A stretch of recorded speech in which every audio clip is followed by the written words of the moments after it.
Vamos visitar o texto de Lucas, capítulo 15 de Lucas. Nossa visita vai ser por todo este capítulo de Lucas, o capítulo 15. É um texto muito conhecido, bastante conhecido da história cristã. E eu tenho certeza que você já ouviu, pelo menos por alto, essa história. Em Lucas 15, a palavra de Deus diz o seguinte: todos os publicanos e pecadores estavam se reunindo para ouvir a Jesus. Mas os fariseus e os mestres da lei o criticavam. Este recebe pecadores e come com eles. Então Jesus lhes contou essa parábola. Qual de vocês, que possuindo 100 ovelhas e perdendo uma, não deixa as 99 no campo e vai atrás da ovelha perdida até encontrá-la? E quando a encontra, coloca alegremente nos ombros e vai para casa. Ao chegar, reúne seus amigos e vizinhos e diz: alegre-se comigo, pois encontrei minha ovelha perdida. Eu lhes digo que, da mesma forma, haverá mais alegria no céu por um pecador que se arrepende do que por 99 justos que não precisam arrepender-se. Ou qual é a mulher que, possuindo 10 dracmas e perdendo uma delas, não acende uma candeia, varre a casa e procura atentamente até encontrá-la? E quando a encontra, reúne suas amigas e vizinhas e diz: alegre-se comigo, pois encontrei minha moeda perdida. Eu lhes digo que, da mesma forma, há alegria na presença dos anjos de Deus por um pecador que se arrepende. E Jesus continuou: um homem tinha 2 filhos. O mais novo disse ao seu pai: pai, quero a minha parte da herança. Assim, o pai repartiu sua propriedade entre eles. Não muito tempo depois, o filho mais novo reuniu tudo o que tinha e foi para uma região distante, e lá desperdiçou seus bens vivendo irresponsavelmente. Depois de ter gasto tudo, houve uma grande fome em toda aquela região, e ele começou a passar necessidade. Por isso, foi empregar-se com um dos cidadãos daquela região, que o mandou para o seu campo, a fim de cuidar de porcos. Ele desejava encher o estômago com as vagens da alfarrobeira que os porcos comiam, mas ninguém lhe dava nada. Caindo em si, ele disse: quantos empregados de meu pai têm comida de sobra, e eu aqui morrendo de fome? Eu me porei a caminho e voltarei para meu pai, e lhe direi: pai, pequei contra o céu e contra ti. Não sou mais digno de ser chamado teu filho. Trata-me como um dos teus empregados. A seguir, levantou-se e se foi para seu pai. Estando ainda longe, seu pai o viu. E, cheio de compaixão, correu para seu filho, e o abraçou e o beijou. O filho lhe disse: pai, pequei contra o céu e contra ti. Não sou mais digno de ser chamado teu filho. Mas o pai disse aos seus servos: depressa, tragam a melhor roupa e vistam nele. Coloquem um anel em seu dedo e calçado nos seus pés.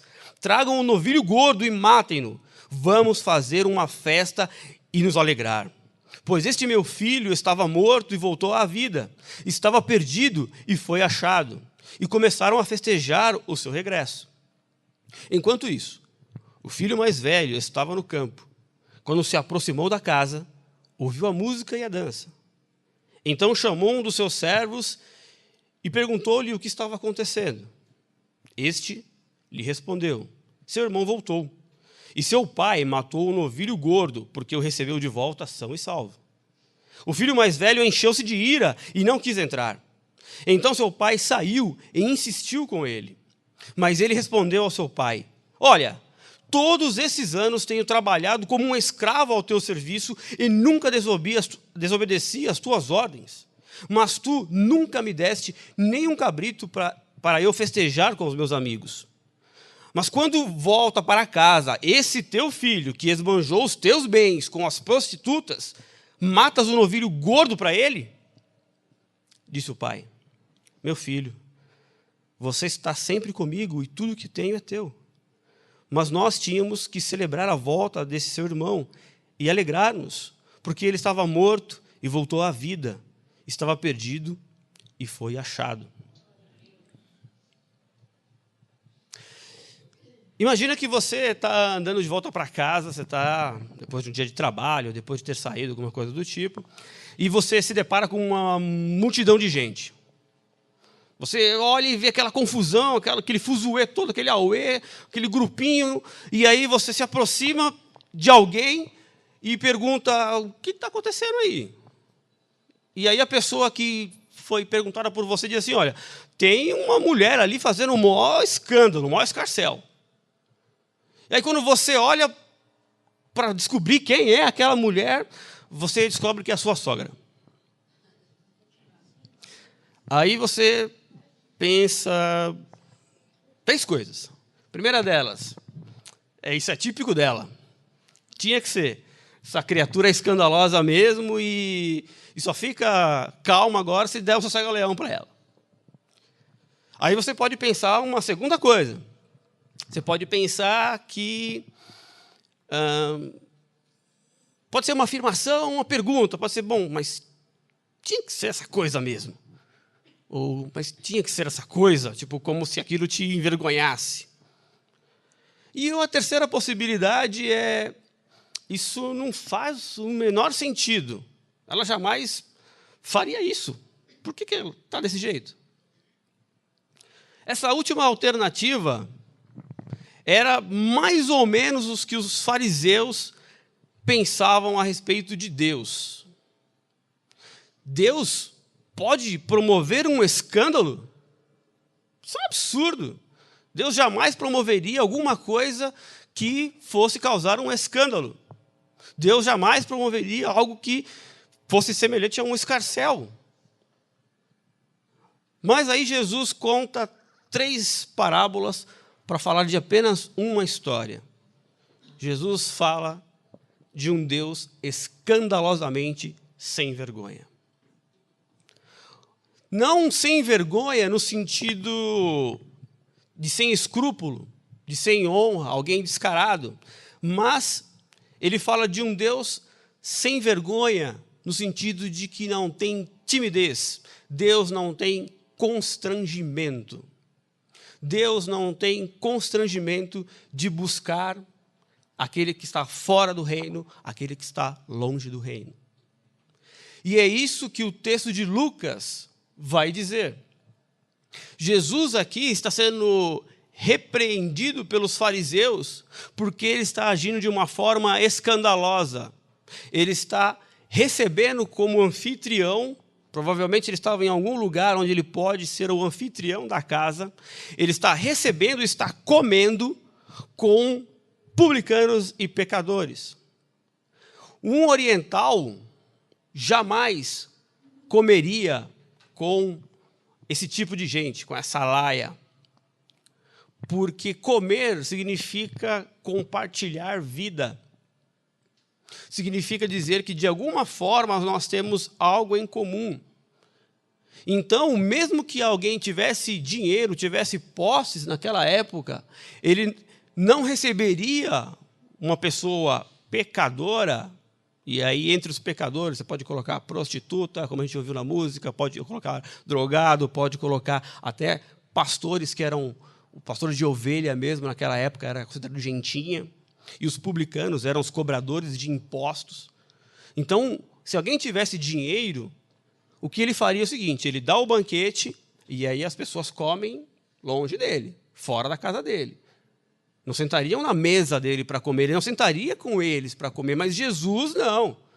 Jesus senta com essas pessoas e come com elas. E aí tem um agravante, porque quando Jesus, já havendo pregado o que pregou, já havendo realizado os milagres que realizou, indicava que, de alguma forma, ele seria o Messias que o povo de Israel estava esperando. Então, quando Jesus recebe aquele tipo de gente e come com eles, Jesus está mandando uma mensagem. A mensagem é: este banquete aqui é o banquete do reino de Deus. É o banquete messiânico. E os fariseus entenderam muito bem isso. E aí Jesus conta a parábola para mostrar a razão do seu comportamento. Porque uma parábola ela serve para enfatizar um ponto. E instigar também, incitar uma decisão. E o que Jesus quer destacar é que Deus trocou o justo pelos pecadores. Deus trocou os fariseus por gentinha. É essa mensagem que Jesus está mandando com todas as letras para os fariseus. E Jesus toca na ferida ao comparar os fariseus com gentinhas. Ele fala: qual de vocês que perdendo uma ovelha não deixa as 99? Ele disse para os fariseus: olha, vocês não gostam de pastores de ovelha porque eles cheiram mal, porque eles sei lá o quê, e vou comparar vocês a um deles. E aí Jesus ainda traz a imagem do pastor para, obviamente, a figura suprema, que é o próprio Deus. Deus é este pastor que vocês não são, que deixa as 99 ovelhas e vai atrás daquela que se desviou. Não, isso é um absurdo, Jesus. Como assim ele vai atrás de uma ovelha que se perdeu e deixar 99? Pois é, Deus é escandalosamente sem vergonha de amar. Deus deixa as 99 e vai atrás daquela ovelha que se desviou. E Jesus, quando fala dos justos aqui, ele está, mais uma vez, tocando na ferida dos fariseus. Porque os fariseus acreditavam que, por obedecer à lei de Deus, por obedecer às regras, eles eram, por isso, justos e, assim, dignos do reino de Deus. Então, Deus não tinha outra razão, outro jeito, senão aceitá-los. Deus era obrigado a aceitar o fariseu porque ele cumpria a lei. Ele obedecia tudo aquilo que Deus mandava. Então, Deus não tem escolha. Ele tem que me aceitar porque eu sou bonzinho, eu sigo as regras. E aí Jesus fala assim, Deus vai deixar quem segue as regras e vai atrás de quem quebra as regras. Deus deixa quem acha e quem se coloca de uma forma autossuficiente, que se autojustifica e vai atrás daquele que está longe dele, que não se autojustifica, que não reconhece a lei, que mal sabe quem é Deus. Jesus afirma com todas as letras que, sem constrangimento algum, Deus está escandalosamente promovendo o seu amor redentor. Deus está escandalosamente envolvido em uma missão. É isso que as parábolas de Lucas 15 contam. A ovelha perdida, a moeda perdida e os filhos perdidos. Deus está envolvido em resgatar os perdidos. Essa é a missão que Deus está fazendo em Jesus. E é isso que os fariseus não entendiam. E é isso que muita gente até hoje não entende. Que o compromisso de Deus não é com que você tenha posses, não é com que você tenha uma vida bacana, que a missão que Deus tem em Cristo é resgatar aquilo que se havia perdido. E Deus faz isso de uma forma desesperada. Olha a parábola. Ele vai e procura a ovelha até encontrar. Até encontrar. A mulher perde a moeda e ela procura a casa, ela vira a casa do avesso. Você imagina a mulher virando casa do avesso. Mulher que gosta de tudo organizado. E naquela época, então, era pior, porque não era aqueles montes de vidro, a casa não era toda espelhada, aquela coisa bonita, não. A casa mal tinha janelas. O chão não era tão branco, tão bonito. O chão era de pedra, na melhor das condições, era o chão batido. Então, você imagina perder uma moeda no escuro. Essa mulher ficou doida e virou a casa do avesso. É isso que Jesus está falando de Deus. Deus vira Israel do avesso por causa desses publicanos e desses pecadores. Deus vira mentes de pessoas do avesso por causa do perdido. E os fariseus não entenderam isso. Para o fariseu, bastava viver uma vida justa, porque era isso que Deus quer. E no banquete, quem deveria estar seríamos nós, fariseus. Porque, aliás, poxa, Deus tem um monte de leis, de regras, e eu cumpro as leis, eu tinha que estar lá. Mas como que vem esse publicano, esse cara safado? Porque o publicano ele pegava dinheiro dos judeus em nome de Roma. Ele era um traidor da pátria. Pecador, aliás, o fariseu olhava para aqueles que não eram fariseus, que não eram piedosos, e dizia assim: não ensine nem a palavra para um ímpio. Não se ajunte com um ímpio nem para ensinar a Torá, porque isso não presta, é raça ruim. Evita. Porque esse tipo de coisa pega. Pecador pega, cuidado, não vai para perto. Essa era a ideia deles, de viver justo. E essa ideia é tão absurda e tão fora da realidade, que se você comparar com Abraão orando para que Sodoma não fosse destruída, você entenderia muito bem isso. Deus chega para Abraão e fala: Abraão, eu vou destruir uma cidade chamada Sodoma. E Abraão fala: poxa, Deus, e vamos conversar. Se tiver 50 justos lá, dá para liberar a cidade? E aí Deus responde: bom, se tiver 50 justos, a cidade passa batido. Bom, Deus, e se faltarem 10 para 50 e tiver só 40? Abraão começa a fazer um saldão. Se tiver 40, não, com 40 eu libero a cidade também. Bom, Deus, e se a cada desses 40 se tornarem só 30? Bom, se tornarem só 30 por 30 também dá. A gente deixa passar batido. Bom, e se ficar 20? Se ficar 20 também, beleza, Abraão. E 10? Porque 10 dá para contar nas mãos. Por 10 justos, a cidade será livre. E aí Abraão para. Abraão para em 10 justos. E você sabe o final da história. A cidade é destruída. Porque, obviamente, não havia nenhum justo lá. Mas se Abraão tivesse perguntado assim para Deus: Senhor, e se tiver uma pessoa lá só, um pecador arrependido, o Senhor libera a cidade? Deus responderia: sim, eu libero a cidade. É isso que Jesus está falando aqui.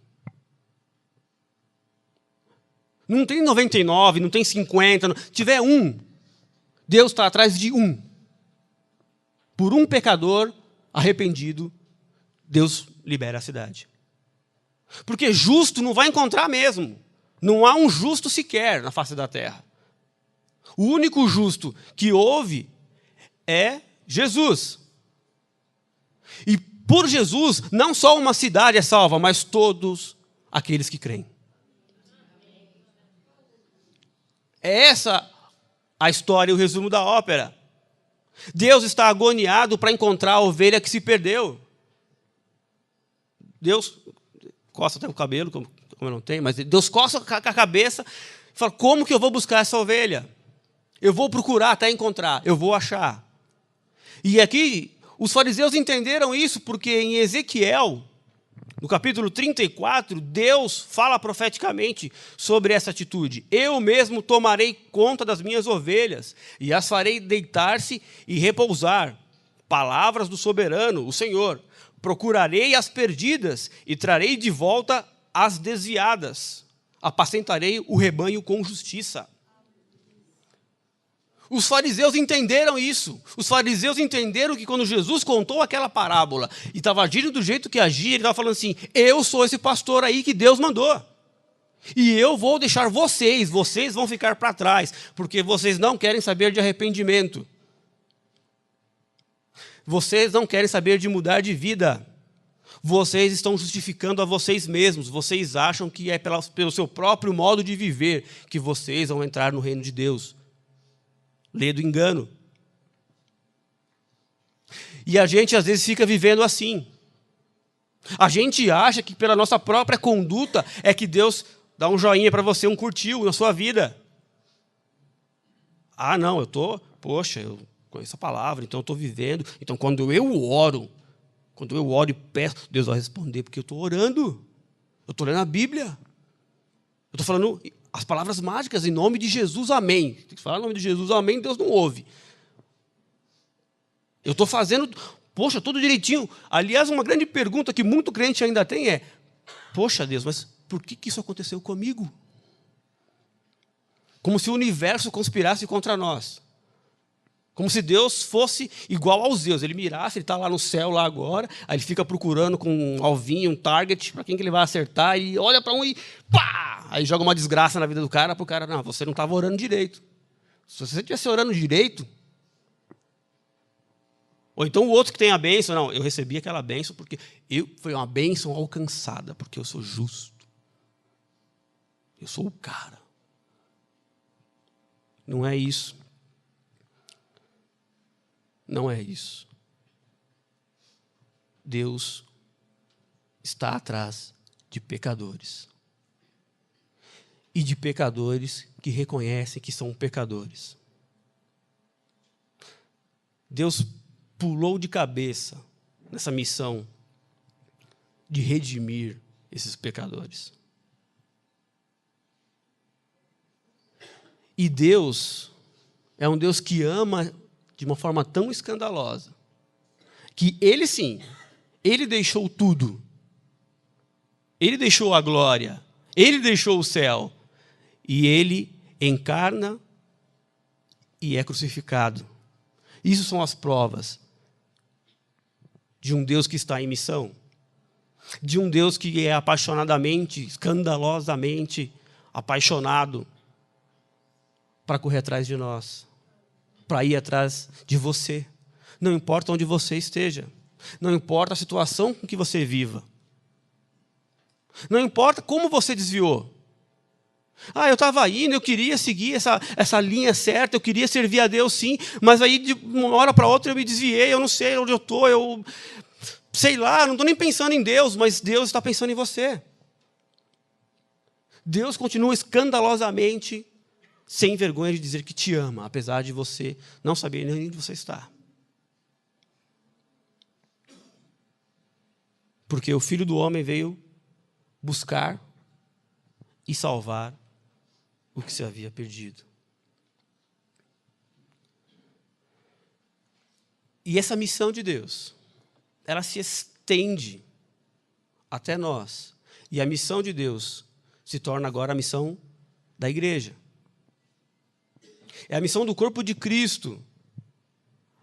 Buscar, continuar buscando os que estão perdidos.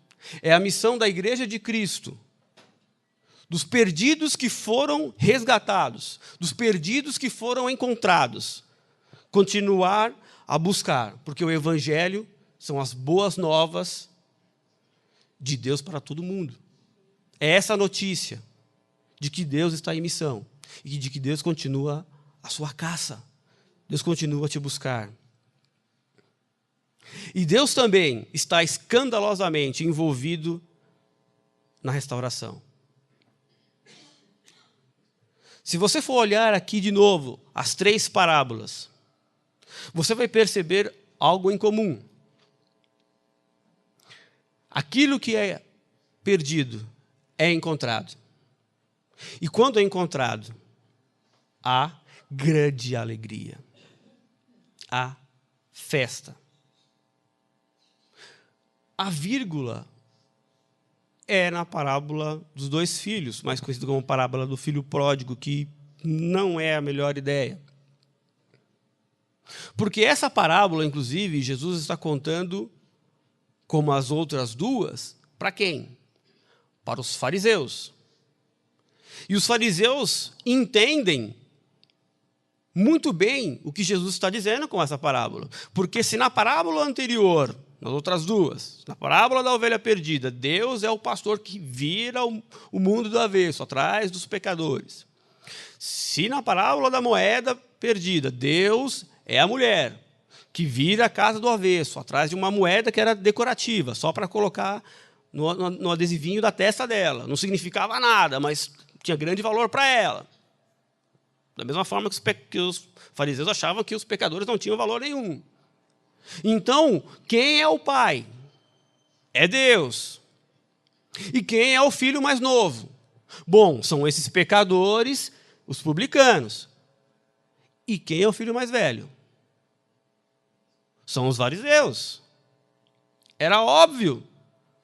Só que, diferente das outras parábolas que terminam em grande alegria, e Jesus falando da alegria que há no céu por causa de um pecador que reconhece que o reino de Deus chegou, que Jesus está salvando, que Jesus está curando, que Jesus está em missão de Deus. A parábola não termina assim, porque a parábola teria que terminar onde? No versículo 24. E começaram a festejar o seu regresso. Ponto, festa, alegria. Mas Jesus avança na parábola. E Jesus fala do filho mais velho. Só que, detalhe, do mesmo jeito que o filho mais novo não conhecia o amor do pai ao pedir a herança, ele está declarando, você para mim morreu, porque só assim que ele conseguiria ter a herança. Muito embora ele não tivesse direito à herança, porque ele era o filho mais novo, e a herança é direito do filho mais velho, do primogênito, o texto diz que o pai dividiu entre eles. E aqui o filho mais velho mostra como ele também está distante deste amor do pai, está distante de reconhecer que quem é esse pai e como ele está escandalosamente envolvido em restauração. Porque o filho mais velho era quem deveria fazer, às vezes, de mediador. E falar assim para o caçula, falar, você está doido, cara? Você está louco? Você está querendo fazer isso aí? Você está declarando que seu pai está morto? Você pirou? Não. O filho mais velho se cala e a divisão dos bens vem para a conta. Ele só verifica lá se caiu na conta e beleza. Deixa o barco andar. Só que a vida vai andando. E o filho mais novo se depara com uma situação anormal, uma situação que ele não esperava. Ele passa pelo caos, ele passa pela desgraça. E aí, a Bíblia diz que ele caiu em si, ele se tocou que na casa do pai tinha uma condição de vida melhor do que a que ele estava, porque nem comendo a lavagem dos porcos ele estava. E aí onde entra o elemento da restauração. Porque quando ele volta, e aqui ele não estava arrependido ainda, porque, como a gente sabe que ele não estava arrependido? Pela própria declaração dele. O que ele diz? Eu vou voltar para a casa do meu pai e vou pedir para o meu pai para trabalhar. Eu vou pagar de volta o que ele me deu. Não foi aqui que ele reconheceu o amor do pai. Não foi aqui que ele reconheceu a graça do pai. Não foi aqui que ele reconheceu a restauração, o arrependimento. Ele reconheceu o arrependimento quando ele estava indo em direção à casa dele, num dia como hoje, talvez chovendo, e lá na porta o pai dele está olhando para fora, talvez algo que ele fizesse todos os dias, esperando o filho voltar, e ele vê um rapaz magro, esquelético, parecendo aqueles homens que estão lá na Cracolândia, que a Cristolândia recebe, e aí ele vê, e aí alguém pergunta e diz assim, aquele nóia ali é novo na parada, hein? Aquele a gente não conhece, não, ele deve ser de outra cidade. E ele olha e fala assim, não, aquele ali é meu filho. E aí ele toma uma atitude que nenhum pai daquela época tomaria, ele corre em direção ao filho. Porque uma pessoa de honra como um pai jamais correria, um judeu de respeito jamais corre. Corre em direção a ele, mas ele correr não. E aí ele corre. E aí ele abraça aquele fedido, aquele magricela, aquele rebelde. E ele beija. E beijo é sinal de restauração. Ele beija. E aí sim o filho cai em si. E ele diz, ele já não fala que quer ser mais trabalhador do pai. Porque ele quer viver agora debaixo do amor do pai. Finalmente ele descobriu o que é viver sobre a graça do pai. Finalmente ele descobriu o que é ser restaurado.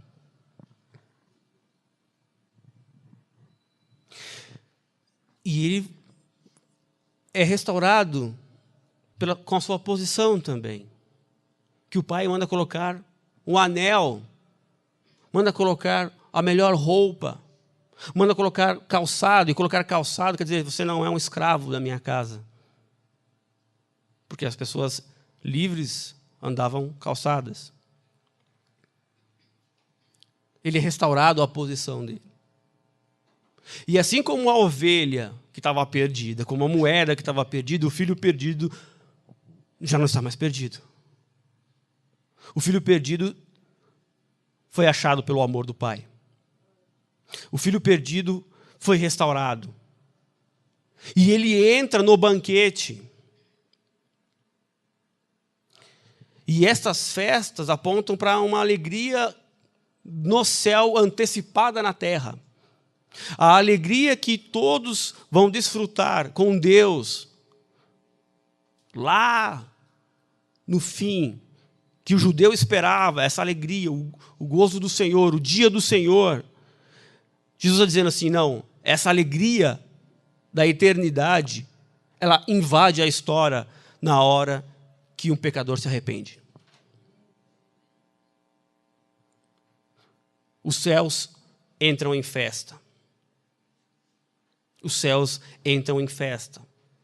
A conversão, ela é a alegria do próprio Deus. E é a alegria também para o pecador. E é a alegria para quem é aceito.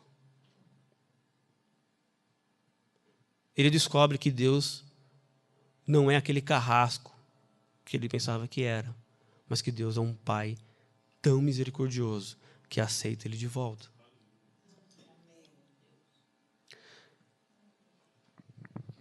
Porque o amor é o desejo de Deus de dar de si, de querer o melhor. E isso é a restauração. Só que esse amor inesperado pelo filho e inexplicável não atinge o filho mais velho. O filho mais velho, inclusive, é o juiz do filho mais novo. Porque em nenhum momento a parábola diz que o filho mais velho gastou dinheiro com imoralidade ou com prostitutas. Mas ele se coloca dizendo, não, esse moleque aí pegou o teu dinheiro e gastou com prostitutas. Primeiro que não é mais irmão. Não é meu irmão, é teu filho.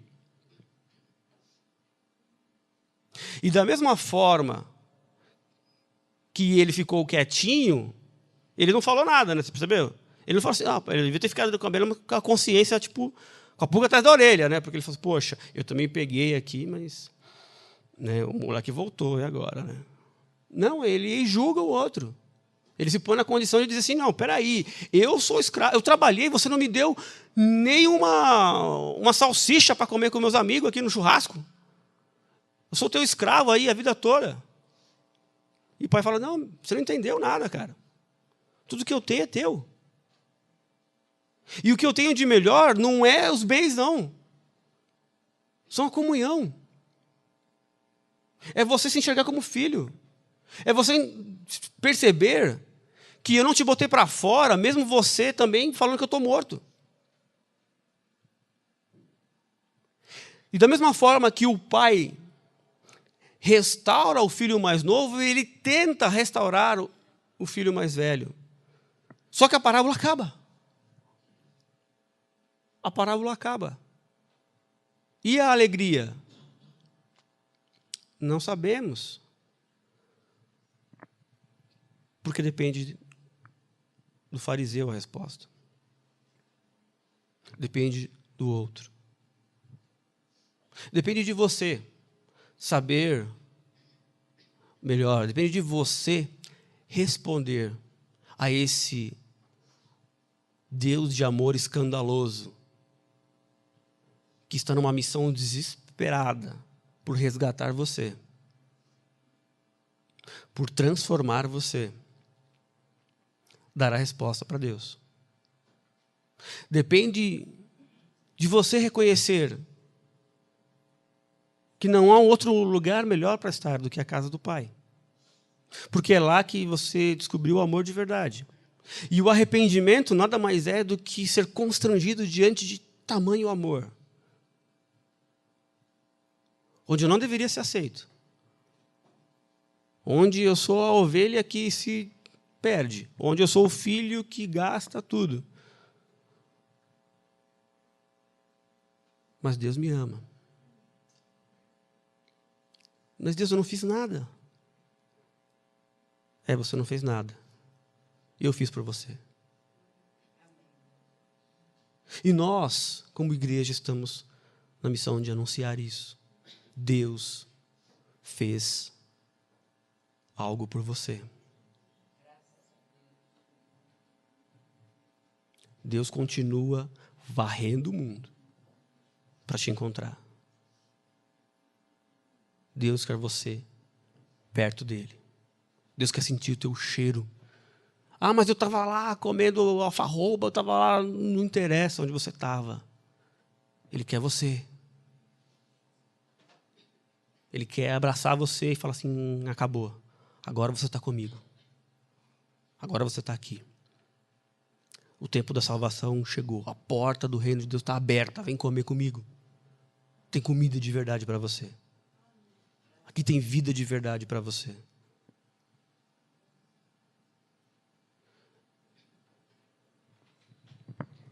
E esse amor escandaloso escandalizou os fariseus.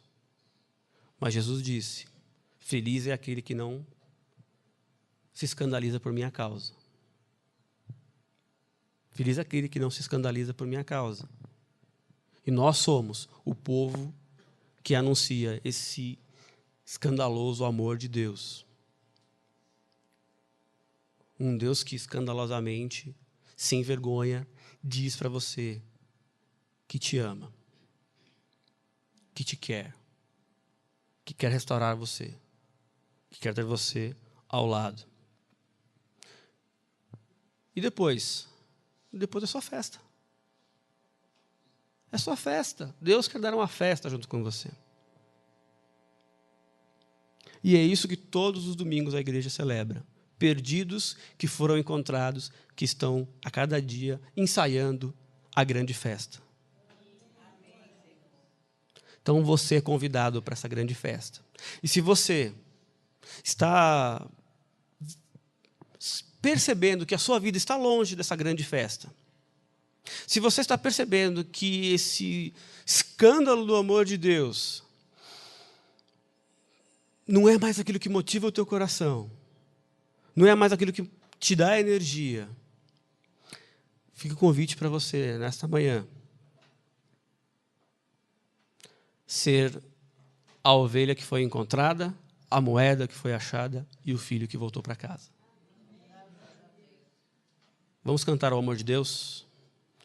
Porque o amor de Deus é para sempre e para sempre. Glória a Deus. Amém.